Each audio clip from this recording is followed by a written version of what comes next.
Hello everyone, today in this video I am going to show you how to create a Google Drive link to share files.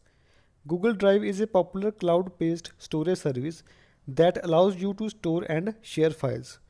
So how to create a link? Let's start.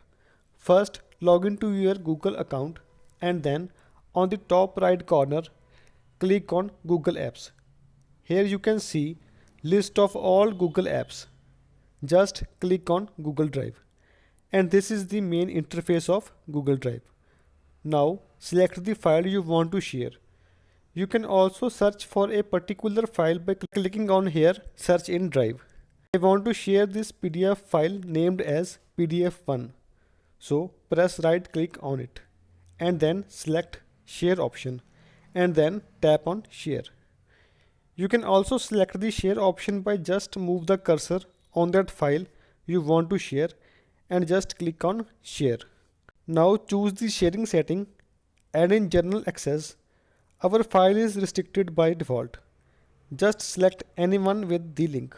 And if you want to share file with specific people, then you can enter their email address in this add people and group section.